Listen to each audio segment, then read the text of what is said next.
You know, usually when we talk about a medical diagnosis, there's this expectation of precision. Like Yeah. you break your arm, the x-ray shows that jagged white line, and the doctor just points and says, there it is, broken. Right. Binary, right? And in a strange way, that clarity is comforting. We really like our problems to be visible and easily categorized. But then you step into the world of macroeconomics and national banking systems, and suddenly that x-ray machine is just completely broken. Yeah, the picture gets blurry very quickly. Exactly. You look at the surface and you see this shimmering, flawless digital economy, but when you actually check the architectural blueprints, you realize the foundation is sitting on a massive shifting fault line. That tension between surface-level digital brilliance and deep structural vulnerability, that is exactly what you need to understand about Bangladesh's banking sector today. Yeah. We are looking at a diagnostic landscape that is just incredibly complex. The data we are analyzing from late 2025 and early 2026, it reveals a country at a historic, honestly unprecedented financial crossroads. Which is exactly why we're here today. Our mission for this deep dive is to take a massive stack of incredibly dense, highly technical reports. I'm talking deep internal data from the Bangladesh Bank, extensive structural analyses from the Center for Policy Dialogue, cutting-edge financial tech reviews, and we're going to break them all down so anyone can understand them effortlessly. Yeah, there is a lot to unpack there. There really is. We are going to examine the incredible transformation of Bangladesh's banking sector, like moving from dusty traditional paper ledgers to a booming, hyper-connected digital economy. Right. And if you're sitting there listening and thinking you have absolutely no idea what a non-performing loan is or, how an AI-driven nano loan works, do not worry. We are skipping the intimidating jargon to understand the actual mechanics of this financial revolution, how it functions on a technical level, and why it dictates the future of an entire nation. Because the overarching narrative here is really a story of two extremes operating simultaneously. Okay, two extremes. Yeah. On one hand, you have breathtaking technological leaps in mobile integration that are, frankly, outpacing several developed Western nations. Wow. But on the other hand, there are deep systemic crises threatening the core liquidity of the nation. And to understand how these two extremes coexist, we really have to start at the foundational catalyst of this entire transformation. Which is The drive for what economists call inclusion. right. Inclusion. Yeah. Because the buzzwords plastered all over these reports are financial inclusion and economic inclusion. And I see these terms thrown around in corporate press releases like they mean the exact same thing. They definitely do not. No. Reading through the actual economic framework, they are distinct sequential steps. To me, financial inclusion is like getting an invitation to a party. Okay, I like that. Yeah, you are finally on the guest list. But economic inclusion is actually getting to dance, eat the cake, and network with the people at the party to improve your career. That's a perfect way to look at it. Financial inclusion is the literal process of integrating everyone, regardless of their income, their savings, or their social status, into the formal financial system. Getting them in the door. Exactly. It means taking marginalized communities, people who have historically hidden physical cash under a mattress or in a clay jar, and giving them a verified bank account or a mobile wallet. That gets them the invite. Because for decades, traditional banking basically operated as an exclusive club. If you didn't maintain a strict minimum balance or, if you couldn't produce a formal corporate salary slip, the security guard wouldn't even let you step into the air-conditioned branch. Right. The infrastructure just wasn't designed for a farmer depositing a few hundred taka. Yeah, exactly. But simply handing someone that account, holding the invitation, going back to your analogy, that doesn't alter their socioeconomic trajectory on its own. Right. Economic inclusion is the successful transformation that happens after the account is active. It ensures that every citizen actually has the capability to participate in the mainstream economic engine. So it's about what they do with the account. Precisely. When that marginalized farmer gets a mobile banking account, their avenues for saving expand beyond those physical hiding spots. They can receive a microloan digitally, which empowers them to buy, say, drought-resistant seeds or adopt modern agricultural technologies. Or start a secondary business entirely. Exactly. The account is the tool, but economic inclusion is the self-reliance they build with it. And in Bangladesh, the specific tool that completely revolutionized this landscape is MFS, right? Mobile Financial Services. Yes. Because reading through the Bangladesh bank data for this, the sheer scale is genuinely difficult to wrap your head around. By March 2026, the country registered 238.6 million mobile financial service accounts across platforms like Bkash, Nagad, and Rocket. It's massive. It is. Considering the entire population of the country is roughly 170 million, that means a massive portion of the population is operating multiple accounts across different digital platforms. And the transaction volume fully validates that widespread adoption. It hit 1.72 lakh crore BDT in a single month. Wait, in 1 month? 1 month. Hundreds of billions of taka are moving through cellular networks every single day. That is wild. And the brilliance of the MFS model is that it bypasses the need for high-end technology. You don't need the latest smartphone. Right, because of the USSD codes. Exactly. A basic feature phone using USSD codes, those simple text-based menus you navigate with a keypad, literally becomes a full-service bank branch in the palm of your hand. It completely eliminates the need for internet access in deep rural areas. Which is huge. Yeah. And beyond the technological marvel of it, the demographic data reveals a really profound social shift. The reports show that 51% of these MFS accounts are held by women. Yes, that is a critical data point. It is, because in many rural and traditional settings, even if a woman worked in the garment sector or in agriculture, the physical cash she earned was highly visible. It could be easily tracked and often just handed over to the male head of the household. Right, keeping financial control centralized within traditional patriarchal structures. Exactly. Yeah. But physical cash is inherently, expropriable. Someone could just take it from you. They can. But a digital wallet, protected by a biometric lock or a memorized key-in code on a personal device, that provides an unprecedented layer of financial privacy. It's invisible money. Yes. Having a personal account grants these women absolute autonomy over their income. They can save quietly, divert funds for their children's education, or build a personal financial safety net without requiring permission. Or risking confiscation. Exactly. The reports also note that 40% of microloans distributed in 2025 went specifically to women entrepreneurs. And a lot of them were completely collateral-free. So they are literally capitalizing new businesses right from their phones. It's a fundamental shift in the economy. But I have to imagine there's a physical bottleneck here. Like, we're talking about digital apps and digital loans, but there are still millions of people in the most remote areas of the country who deal strictly in physical cash from selling daily crops. How does a digital system capture a farmer who only has paper money and no smartphone? Like, how do they get the paper money into the phone? The solution to that physical bottleneck is honestly one of the most ingenious logistical pivots in the global banking sector. It's called agent banking. Okay, break that down for me. Well, traditional brick-and-mortar bank branches possess terrible unit economics for rural deployment. Because they're too expensive to build. Exactly. Constructing a secure building with massive steel vaults, hiring armed security guards, installing climate control, and paying specialized staff, you simply cannot justify that in a remote village with a population of a few hundred people. The return on investment is deeply negative. So instead of trying to force the village to travel to the city bank, they bring the bank to the village. Yes, but using existing rural infrastructure. The data indicates there are over 20,557 agent banking outlets across the country, with 86% of them strategically placed in rural areas. And what does an outlet actually look like? Is it a mini bank? No, it's typically the local grocery store, a pharmacy, or an agricultural supply shop. Really? Yeah. The commercial bank partners with the trusted local shopkeeper and designates them as the official agent. This agent is equipped with a biometric device, like a small fingerprint scanner, which connects via cellular data to the bank's central cloud server. Oh, wow. So a farmer walks into the local grocery store they visit every single day, scans their thumbprint on a small piece of plastic, and they can instantly deposit physical cash, pay utility bills, or receive remittance money sent from a relative working in the Middle East. That completely strips away the intimidation factor. You aren't navigating a sterile corporate building with armed guards.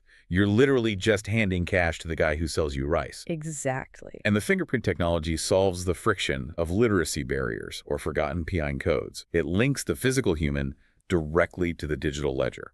It also simplifies the KYC Know Your Customer process dramatically, bringing previously invisible citizens into the formal regulatory framework.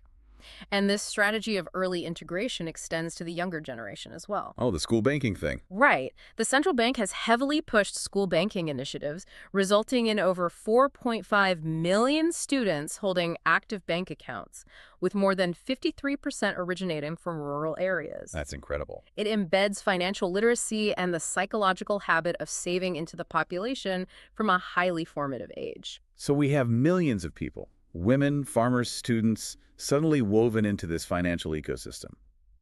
But once they are inside, the central bank and the government are pushing incredibly hard to get them to abandon physical paper money altogether. Yes, the transition to a cashless society is the primary directive of this digital leap.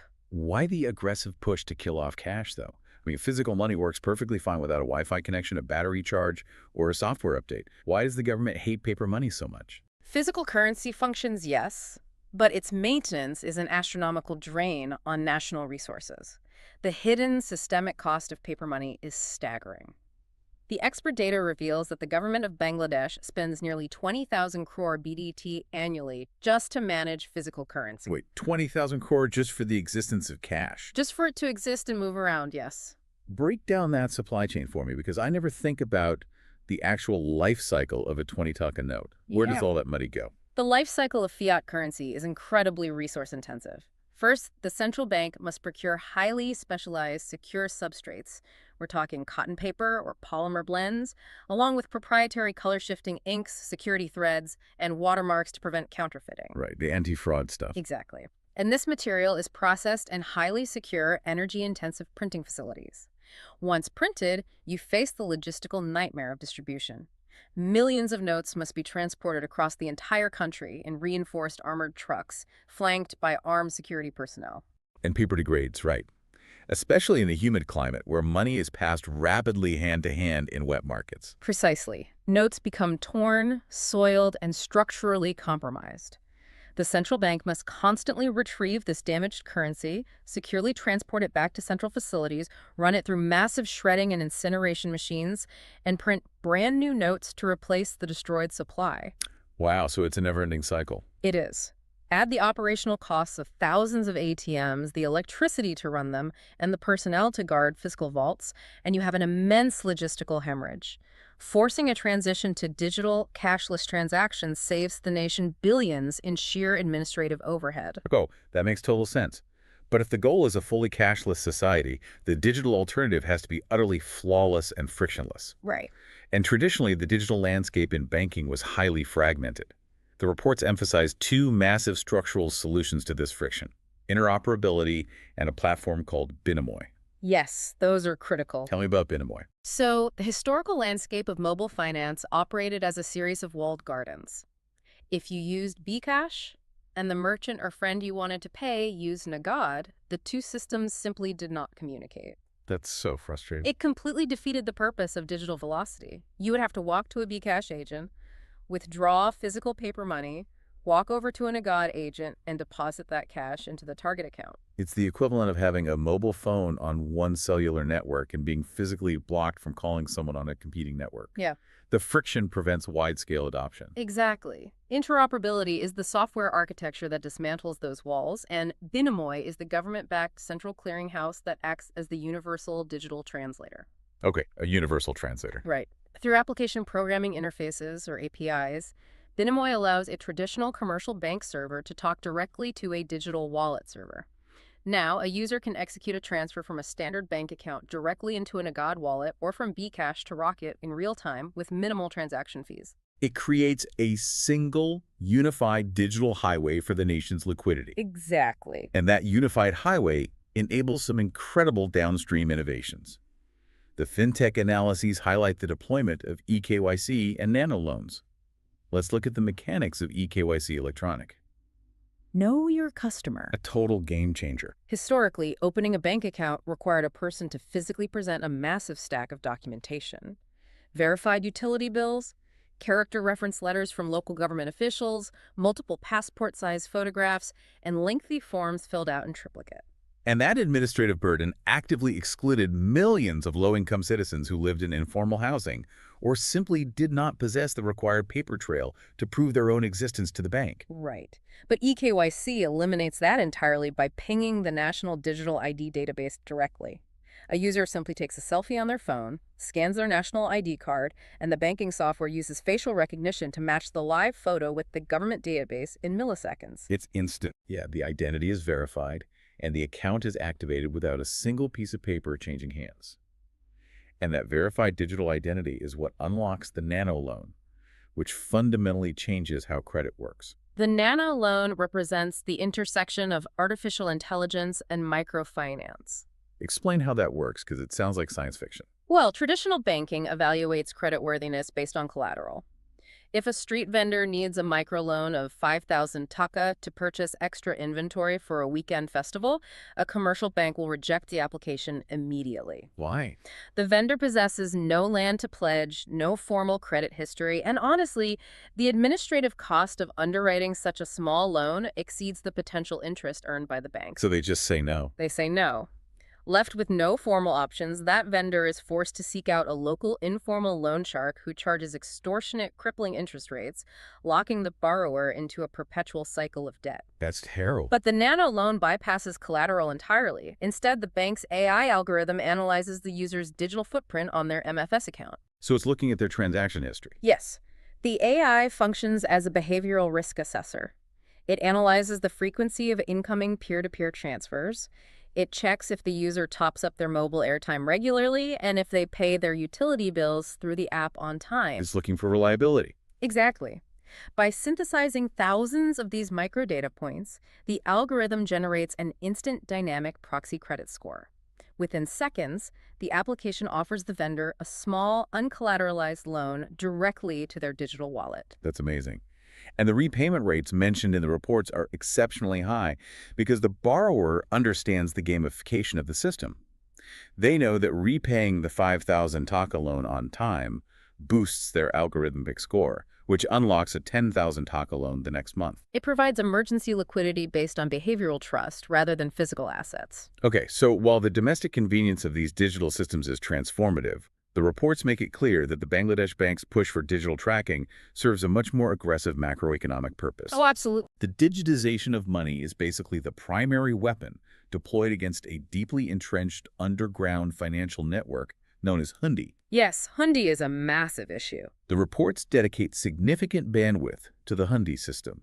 For those unfamiliar with the mechanics of shadow banking, Hundi is an informal, illegal money transfer system that operates completely outside the view of the central bank. Completely in the shadows. Right. So if I am an expatriate laborer working construction in the Middle East, say in Dubai, and I need to send my monthly wages back to my family in Dhaka, why would I use an illegal underground syndicate instead of a standard international bank wire? The motivation is purely mathematical. It comes down to arbitrage on the exchange rate. Okay. If a laborer in Dubai walks into a formal commercial bank, the official regulated exchange rate might offer, say, 110 taka for every US dollar they wish to remit. However, a local Hundi operator, often someone operating out of a local storefront in Dubai, will offer an off-market rate of 115 taka or more per dollar. Wow, that's a big difference. For a laborer operating on razor-thin margins, that 5 taka difference per dollar represents a massive increase in purchasing power for their family back home. It means better nutrition or the ability to afford school supplies. Naturally, they hand their physical dollars to the Hundi agent in Dubai. But how does that money actually cross international borders without being flagged by global banking regulators or customs officials? Oh. Do they smuggle it in suitcases? No, the genius and honestly the danger of the Hundi network, which is basically a variation of the ancient Hawala system, is that the physical currency never actually crosses a border. Wait, the money doesn't move. The money does not move. The Hundi agent in Dubai takes the laborer's US dollars and adds them to a vault in Dubai. They then send an encrypted message like a WhatsApp text or a phone call to their syndicate counterpart operating in Dhaka. Okay. The Dhaka agent maintains their own massive, separate pool of local Bangladeshi taka. Upon receiving the message, the Dhaka agent simply dispatches a courier to hand-deliver the equivalent amount of taka directly to the laborer's family. So the family gets their money, they get a superior exchange rate, and the transaction is completed in hours. On an individual level, it seems like a win. It does seem that way. But zooming out to the macroeconomic level, what is the devastation here? Why is the central bank at war with this process? Because the U.S. dollars, the actual hard foreign currency, never entered the Bangladeshi economy. They remain physically in Dubai. Ah, When remittances flow through legal banking channels, those foreign currencies are deposited into the central bank, bolstering the country's national foreign exchange reserves. and those reserves are basically the lifeblood of a sovereign nation. Precisely. The government relies entirely on those accumulated dollars to purchase critical imports on the global market, refined fuel for power plants, heavy machinery, and the raw materials necessary to sustain the multi-billion-dollar garment export industry. So by using hundi, the expatriate workers are unknowingly starving their own country of the foreign currency it requires to function. Yes. And the cycle gets even darker when you look at what happens to those U.S. dollars sitting in the Dubai vault. Exactly. Those accumulated dollars are highly desirable. The individuals purchasing those dollars from the Dubai agent are often corrupt domestic officials, massive tax evaders, or criminal syndicates looking to launder illicit wealth out of Bangladesh. Wow. A corrupt official in Dhaka pays the local hundi agent in Dhaka, and the Dubai hundi agent deposits the equivalent clean U.S. dollars into an offshore untraceable bank account. This system actively facilitates massive capital flight and money laundering. It is an economic hemorrhage that hollows out the state's resources. This highlights exactly why the digital highway we discussed earlier is so critical. If the central bank can integrate international remittance routing directly into the MFS platforms like bCash or Nagad and offer government-backed cash incentives on top of the legal exchange rate, they destroy the hundi operator's business model. That is the goal. Right, because if a worker in Dubai can instantly beam money to their wife's phone in a rural village with zero fees and a government bonus, the illegal route loses its mathematical advantage. Digitizing the economy forces the flow of capital out of the shadows and back into the national reserves. Up to this point in our analysis of the 2025 and 2026 data, the front-end transformation is undeniably successful. Millions are empowered, the supply chain of physical cash is shrinking, and digital tracking is choking off the shadow economy. Yeah, the front end is sleek, fast, and highly inclusive. But as we transition into the deeper central bank analytics and the Center for Policy Dialogue's internal reports, the diagnostic X-ray reveals a terrifying reality. It really does. Beneath the digital brilliance is a catastrophic leak in the back end of the traditional banking system. We have to examine the dark core of this financial crossroads, the crisis of non-performing loans, or NPLs. The NPL crisis is the fault line beneath the skyscraper. Based on the data leading up to 2026, it is arguably the single most critical existential threat to the nation's economic stability. Is that bad? It is. To truly grasp the severity of a non-performing loan, I think it helps to think of a commercial bank as a community tool library. A tool library. Yeah, stay with me. The bank's fundamental purpose is to take deposits, so the tools contributed by everyday citizens, and lend those hammers, drills, and saws out to local builders and businesses. Okay, I follow. Those businesses use the tools to construct factories, hire workers, grow the local economy, and eventually return the tools to the library, along with a small rental fee, which is the interest. But if the library lends out all its highest quality equipment to people who simply refuse to return them, the library eventually goes completely bankrupt. Right. The shelves sit empty. Exactly. No one else in the community can borrow anything to build their own projects. A non-performing loan is basically a massive piece of industrial equipment that has vanished from the library. That's a very accurate way to visualize it. In strict banking terminology, a defaulting or non-performing loan is governed by highly specific legal and temporal thresholds. And the rules changed recently, right? Yes. In March 2025, the Bangladesh Bank implemented rigorous new rules to align the country with international accounting standards, specifically the IFRS 9 framework. Why the change? The central bank recognized they could no longer allow commercial banks to hide missing assets. They had to force accurate, transparent reporting. Walk me through the exact mechanics of how a loan deteriorates under these strict 2025 rules. Like, if a business takes a loan and hits a rough patch, how fast does the classification change? The classification system operates on a phased, inevitable timeline. Day 1. If a corporate borrower misses the exact scheduled date for an installment payment on the very next business day, that loan is officially flagged in the system as overdue. Wow, so the grace periods are entirely gone. You miss by a day, you are overdue. Exactly. What is the next trigger point? The critical threshold occurs at the 90-day mark. If the borrower fails to make a payment for 3 full months, the loan drops into the first severe danger category, classified as substandard. Okay, substandard. Under the new rules, this 90-day mark is when the central bank officially recognizes the asset as classified and non-performing. Prior to 2025, the timeline was significantly more lenient, often allowing banks to wait 180 days before reporting the loan, which mathematically masked the true, terrifying extent of the banking sector's bad debt. That's a huge difference. Once it hits substandard at 90 days, what happens if the borrower continues to ignore the collection notices? If the loan remains unpaid for 6 to 12 months, the classification degrades to doubtful.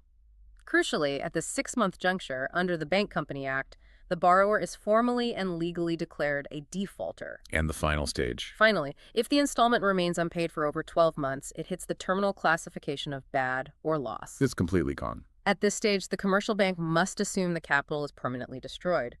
To protect the depositors, the bank is legally required to hold its own liquid capital in reserve to cover the exact amount of the missing loan. This mechanism is called provisioning. Provisioning, meaning the bank has to lock up its own good money to replace the bad money it lost, which means that good money can't be lent out to anyone else. Exactly. It paralyzes the bank's liquidity. So looking at the early 2026 data, what is the sheer scale of the damage? How many tools are missing from the National Library? The metrics are genuinely staggering. By early 2026, the data shows that non-performing loans exceeded 35.7% of total outstanding loans in the banking sector. Wait, over a third. Yeah. Over a third of all the money lent out by the banking sector is trapped in default. Yes. Translated into raw currency, what does 35.7% look like? It equates to approximately 6.44 trillion BDT. I can't even fathom that. 6.44 trillion taka. If an average citizen misses a credit card payment for a week, their phone is bombarded by collection agents and their credit score is ruined. How does a banking system simply lose track of trillions of taka? Are they lending money to ghost corporations? To understand the mechanics of this massive capital destruction, we have to look objectively at the structural analysis provided by the Center for Policy Dialogue, the CPD. What did they find? Their findings indicate that this is not a result of localized bad luck or small businesses failing due to market fluctuations. The root causes are deeply systemic, driven by top-down governance failures. The CPD reports point directly to institutionalized influence? Right. Yes. In the state-owned government banks, the primary driver identified is political interference. Multi-million-dollar corporate loans are frequently approved not based on a rigorous algorithmic assessment of the borrower's business plan, cash flow projections, or actual ability to repay. But based on what? Favors. Based on political directives, nepotism, or external pressure applied to the bank's management. And the private sector isn't much better. The private commercial sector suffers from a mirrored vulnerability, which the CPD classifies as director influence. Exactly. Board directors of private banks leverage their oversight positions to aggressively bypass internal risk management protocols. They approve massive loans for themselves, their associates, or highly obfuscated dummy corporations. Dummy corporation. Yes, these loans are often granted under layers of anonymous ownership or nested shell companies, making it nearly impossible for forensic accountants to trace the true beneficiary when the loan inevitably defaults. This ecosystem of influence has cultivated a phenomenon the reports heavily focus on: the willful defaulter. This is a crucial distinction. A willful defaulter is not an entrepreneur who took a loan, built a legitimate textile factory, and then went bankrupt because a global supply chain crash destroyed their export orders. Absolutely not. A willful defaulter is an individual or corporate entity that possesses the actual financial capacity to repay the loan. The capital exists, but they deliberately refuse to execute the repayment. They just won't pay. They actively exploit the legal system to protect their stolen assets. They utilize teams of lawyers to file endless writ petitions in the High Court, exploiting the notoriously backlogged Arthur Rin Adalet, the dedicated money loan courts. By securing stay orders and dragging litigation out for a decade or more, they effectively freeze the bank's ability to seize their collateral. The CPD attributes this epidemic directly to a fundamental lack of accountability and widespread governance rot within the banking management structures. If you are running a small, honest business right now, you might be listening and wondering why you should care that billionaires are defaulting on giant corporate loans. It sounds like a problem for the bank's shareholders. It's not just their problem. No. This macroeconomic failure hits the everyday citizen with devastating force.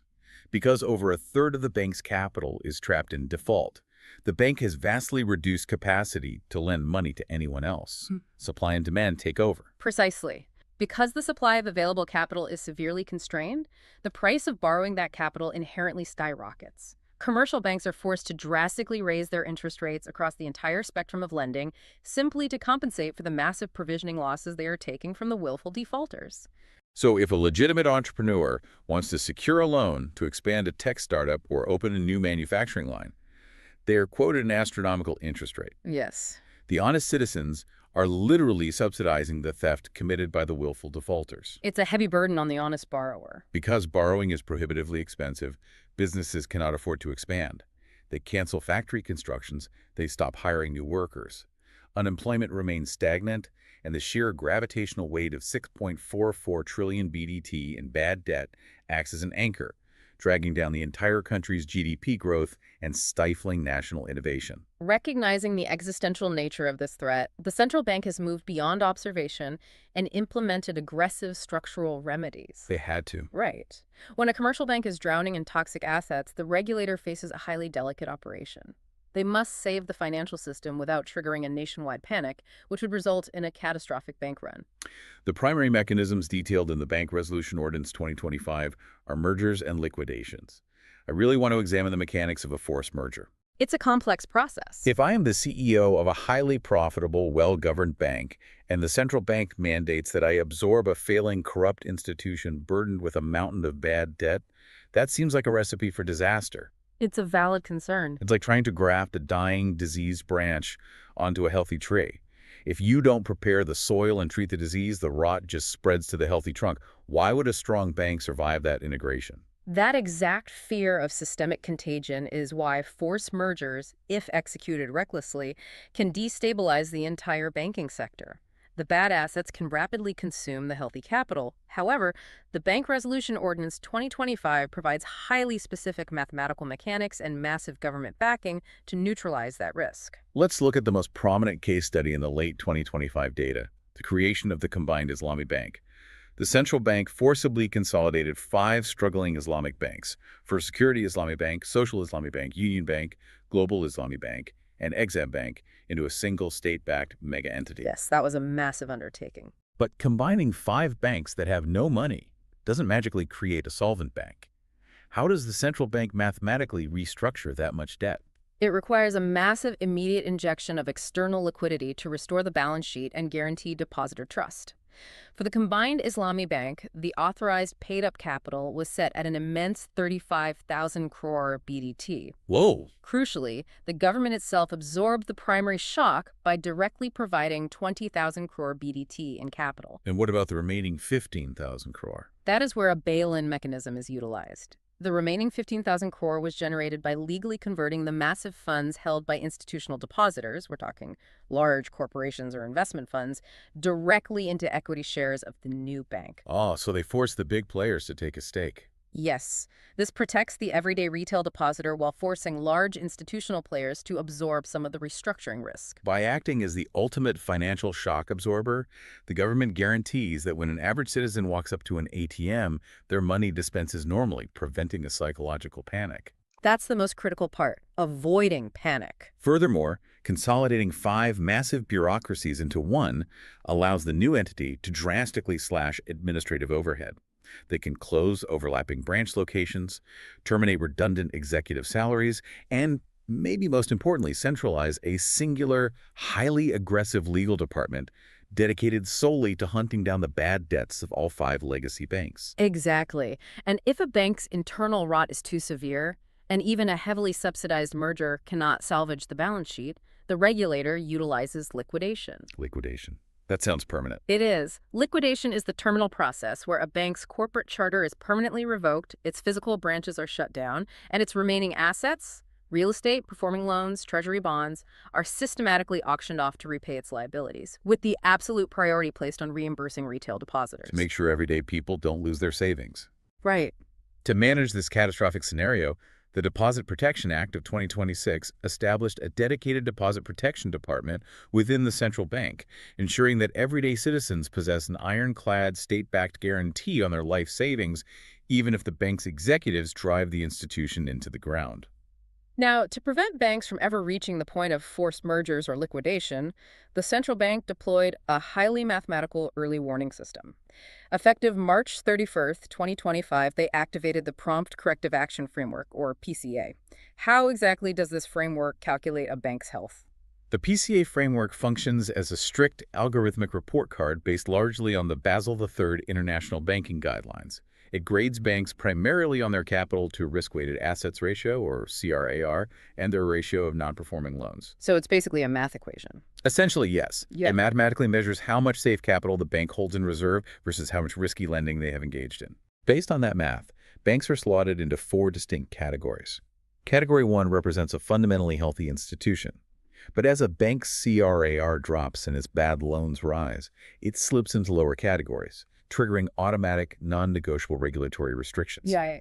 If you drop to Category 2 or 3, the central bank might freeze your ability to open new physical branches, cap the salaries and bonuses of your executive board, or outright ban you from issuing large corporate loans. And the enforcement is purely algorithmic, removing the human element of regulatory leniency. No more favors. None. If a bank's metrics deteriorate to the point of hitting Category 4, the lowest grade, all leniency evaporates. The executive board is automatically dissolved, and the institution is forced into a mandatory merger or immediate restructuring. The era of endless forbearance and political bailouts is structurally terminated by the PCA framework. Simultaneously, the central bank has weaponized its legal approach to asset recovery, forming 3 specialized task forces specifically designed to bypass the traditional gridlocked court systems. They are heavily utilizing alternative dispute resolution, or ADR. Yes, because the Arthurian Adelot courts are paralyzed by decades of accumulated cases and deliberate legal stalling tactics, ADR forces the bank and the defaulter to the negotiating table outside of a courtroom. They just sit them down. Basically, to even initiate the ADR process and pause legal hostilities, the regulator mandates that the defaulter must immediately surrender at least 1% of the total defaulted loan in liquid cash. Beyond ADR, the central bank is deploying severe, highly visible punitive measures against willful defaulters to shatter their social and operational impunity. They are coordinating with immigration authorities to enforce sweeping travel bans and confiscate passports. They're trapping them. Yeah. They are revoking commercial trade licenses, effectively freezing the defaulter's ability to operate any other legal businesses in the country. And to uncover exactly where the money was hidden, the central bank is deploying international audit firms to conduct comprehensive asset quality reviews. Forensic accounting audits. Right. Audits that tear apart the bank's ledgers to expose disguised shell companies and hidden non-performing loans. The regulator is systematically cleaning the ledger and attacking the bad debt. But as we pivot from the historical balance sheets to the future of the digital infrastructure, a highly concerning vulnerability emerges. Okay, let's talk about that. In the massive society-wide rush to push 238 million accounts onto mobile phones and digitize the national wealth, the banking sector has drastically expanded its attack surface. We must analyze the reality of cybersecurity in a cashless age. Because the integration of information and communication technology has brought unprecedented speed and inclusion. But it means the bank vault is no longer a steel room guarded by men with rifles. It is a server rack connected to the global internet. And the vulnerability data provided by the Bangladesh Institute of Bank Management, the BIBM, is genuinely chilling. Following a comprehensive network assessment, the BIBM determined that 52% of banks in Bangladesh operate at a high risk of catastrophic cyber attacks. Over half. Furthermore, 16% of the sector is classified as operating at very high risk. Only a marginal 12% of banks possess architecture considered adequately secure against modern threat vectors. The technological readiness gap is severe. The analytics reveal that nearly 70% of banks lack an automated, AI-driven incident response system. Which means they rely on humans. Right. And in a digital environment, speed is the only relevant metric. If a sophisticated ransomware attack breaches the perimeter at 2:00 a.m. on a Friday, these vulnerable banks rely on a human network administrator to receive a text alert, wake up, log into the dashboard, realize what is happening, and manually sever the external connections. That's way too slow. It is. By the time human intervention occurs, The ransomware has already encrypted the core banking databases, rendering the data completely inaccessible. Despite the obvious threat, the financial allocation is entirely disproportionate. Commercial banks have spent massive sums on general IT infrastructure over the last 2 decades, buying servers, building sleek mobile apps, expanding bandwidth, but only 5% of that overarching IT budget has been directed toward defensive cybersecurity, and a shockingly low 3% has been allocated to actual employee security training. And that lack of training introduces the most insidious vulnerability in the entire cyber landscape, the insider threat. This blew my mind when I read it. When we conceptualize a digital bank heist, popular culture trains us to imagine a shadowy international hacking syndicate operating from a server farm halfway across the world. Right, some guy in a hoodie. Exactly. And while state-sponsored advanced persistent threats are a massive reality, the Baby M data points the finger directly inside the building. The statistics are fascinating. 27% of cybercrimes in the banking sector directly involve the IT vendors themselves, like the third-party software companies hired to code the banking apps or maintain the database architecture. Yes. And another 16% of cybercrimes involve the bank's own internal employees. Nearly half of all cyber incidents involve someone who already possesses authorized credentials to the network. This vulnerability stems from archaic access control philosophies and poor vetting of third-party supply chains. Only 4% of bank officials demonstrated an excellent understanding of modern cybersecurity protocols. Only 4%. Only 4%. If a mid-level employee with broad administrative privileges is tricked into clicking a highly targeted spear phishing email, or if a disgruntled third-party vendor intentionally codes a backdoor into a routine software update, external firewalls are entirely bypassed. The threat is already inside the perimeter. So, to combat an enemy that might be operating on their own payroll, the central bank has mandated a master plan centered around a philosophy called zero trust architecture. Explain the mechanics of zero trust, because it sounds like a fundamental rewiring of how a computer network operates. It really is. Zero trust completely abandons the traditional castle and moat security model. Historically, if you provided the correct password and logged into the bank's network, you were trusted. You had the keys to the castle, and you could move laterally across the servers. Okay. Zero trust operates on the paranoid assumption that a breach has already occurred and the network is actively compromised. Trust no one, verify everything continually. Exactly. Every single user, every hardware device, and every software application must constantly cryptographically verify their identity and specific authorization before interacting with any piece of data, regardless of whether they are physically sitting inside the bank's headquarters or logging in remotely. That's intense. It enforces strict microsegmentation and the principle of least privilege. An employee is granted access only to the hyper-specific data required to execute their immediate task, and that access is revoked the millisecond the task is complete. If a hacker compromises a teller's terminal, Zero Trust ensures they are trapped in that microsegment and cannot laterally access the core database. And to protect the core data itself from being permanently destroyed or encrypted by ransomware, the central bank is enforcing the 3-2-1 backup strategy. This is the gold standard for data resilience. Yes, it is essential. A bank is mandated to maintain 3 separate copies of their critical data. These copies must be stored on 2 different types of storage media, say, solid-state drives and physical magnetic tape. Crucially, at least one of those copies must be kept entirely offline, physically air-gapped from any network connection, ensuring that a digital virus physically cannot reach the backup to encrypt it. Beyond static architecture, the central bank recognizes that the speed of digital transactions requires an active algorithmic defense. Artificial intelligence is the ultimate double-edged sword in this arena. How so? On the offensive side, criminal syndicates are leveraging AI to execute devastating social engineering attacks. They utilize advanced voice cloning technology trained on a few seconds of public audio to perfectly mimic the voice of a bank's CEO, calling a junior employee and ordering an immediate fraudulent wire transfer. That is terrifying. They deploy deepfakes to bypass biometric facial recognition on mobile apps. But the banking sector is deploying its own AI as the ultimate shield. Oh. Human analysts physically cannot monitor the billions of microtransactions flowing through the MFS networks every day. Only an AI neural network can ingest that volume of data and monitor behavioral anomalies in real time. Right. If a user normally buys groceries in Dhaka at 10 a.m. and suddenly their account attempts to wire 50,000 Taka to an unknown wallet from a foreign IP address at 3 a.m., the defensive AI instantly recognizes the deviation from the established behavioral pattern and freezes the transaction in milliseconds, long before a human analyst even sees the alert. Securing the digital infrastructure is vital for daily operations, but the role of the banking sector extends far beyond protecting individual ledgers. What do you mean? The central bank utilizes its control over capital to steer the strategic macroeconomic direction of national development. And the data indicates that the steering wheel is currently locked onto the concepts of green banking and ESG compliance. Okay, so ESG stands for Environmental, Social, and Governance Criteria. When I first encountered the term green banking, I assumed it was a superficial public relations exercise.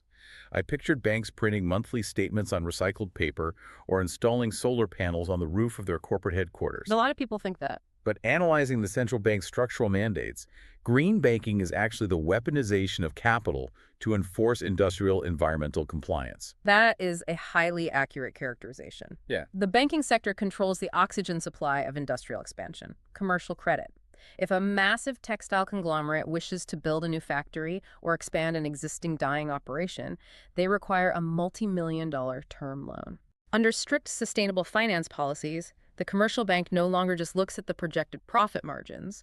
They heavily scrutinize the factory's environmental footprint. They examine the mechanics of the pollution. If a textile dyeing facility is dumping toxic azidides and heavy metals directly into the local river systems, creating massive ecological dead zones, the bank intervenes. Yes. The bank will flatly refuse to approve the expansion loan unless the factory legally commits to utilizing a massive portion of those funds to construct an effluent treatment plant, an ETP, to chemically neutralize and clean their industrial waste before it enters the ecosystem. The commercial bank effectively becomes a frontline environmental regulator, enforcing compliance through the denial of capital. This is not driven by altruism. It is driven by hard risk assessment. Risk assessment. Yes. Environmental destruction is now classified as a direct financial risk.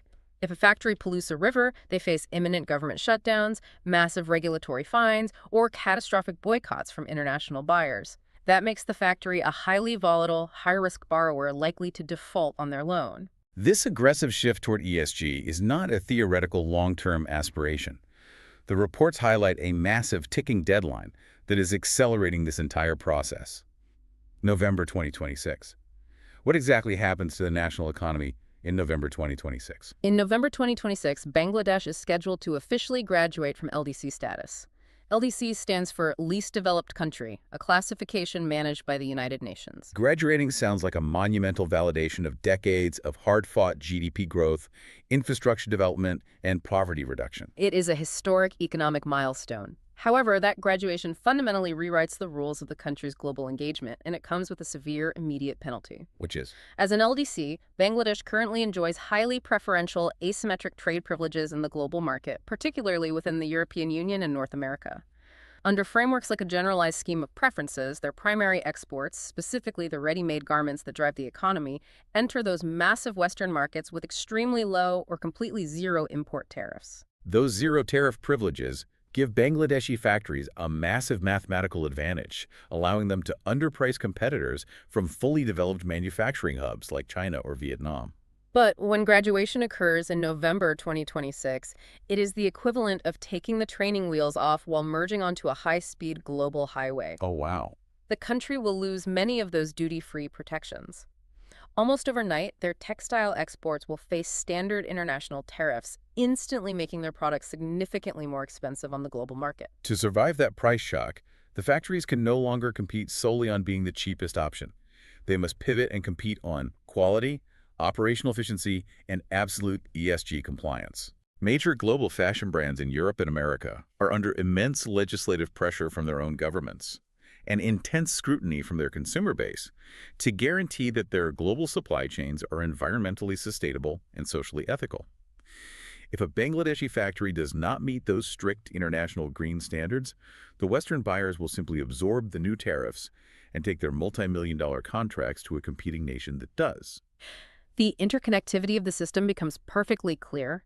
The central bank is aggressively forcing the factories to adopt green technologies and build effluent treatment plants today, because if the factories fail to modernize, they will lose their international contracts in 2026. And if they lose their contracts? If the factories lose their contracts, they go completely bankrupt, which means they instantly default on their massive corporate loans, triggering a secondary tidal wave of non-performing loans that could collapse the banking sector. It is a matter of absolute, interconnected economic survival. That is why the Bangladesh Bank issued a non-negotiable mandate requiring that 40% of total bank loans must be directed strictly towards sustainable sectors, prioritizing green agriculture, renewable solar energy, and eco-friendly industrialization. The banks are engineering the economy to survive the impending graduation cliff. We have analyzed an immense amount of systemic architecture today, navigating a financial ecosystem operating at absolute maximum tension. We started by examining the mechanics of inclusion, how a simple USSD code and a biometric fingerprint scanner can bypass traditional infrastructure, granting a marginalized farmer or a rural woman absolute autonomy over their financial destiny. We looked at the calculated destruction of physical cash, understanding how the transition to an interoperable digital highway powered by APIs and AI nanoloans saves the government billions in logistical overhead while actively suffocating the illegal reserve-draining Hundi networks. But we also rigorously diagnosed the deep structural rot. We examined the 6.44 trillion BDT non-performing loan crisis, breaking down the exact timeline of how willful defaulters exploit legal loopholes to paralyze the nation's capital. And the aggressive mathematical medicine deployed by the regulator? Forced mergers backed by massive capital injections, the prompt corrective action framework, and specialized asset recovery task forces. We navigated the invisible warfare of modern banking, detailing how zero-trust architecture and air-gapped backups defend against the terrifying reality of insider cyber threats and AI-driven fraud. And finally, we saw how the central bank is weaponizing commercial credit to force the entire industrial sector into environmental compliance, ensuring the nation survives the intense global competition following the 2026 LDC graduation. Analyzing the totality of this data leaves us with a profound realization regarding the future trajectory of money. As the banking sector relies increasingly on automated architecture, as artificial intelligence assumes control of credit scoring, administers microloans, enforces the PCA framework, and executes real-time cyber defenses, the financial system is becoming incredibly ruthlessly efficient. But we must remember that the root cause of the massive trillion-taka NPL crisis was not a technological failure. It was driven entirely by human greed, political influence, and systemic governance rot. Which presents a fascinating, almost philosophical question for the future of this transformation. As we systematically remove the human element from the core mechanics of banking, will these cold, logical algorithms and rigid frameworks finally force humans to be honest, transparent, and accountable? Or will the bad actors, the willful defaulters, and the corrupt insiders simply adapt, finding smarter, highly obfuscated digital methods to game the new architecture? Can you mathematically code out corruption, or does it merely evolve alongside the technology? Because at the end of the day, no matter how sleek and frictionless the digital application looks on your smartphone, if the human foundation underneath is operating in bad faith, the entire system remains sitting on a fault line. Thank you so much for joining us on this deep dive into the mechanical and economic transformation of Bangladesh. Keep questioning the surface narrative. Keep examining the structural blueprints. And as always, keep exploring the hidden mechanics of the world around you.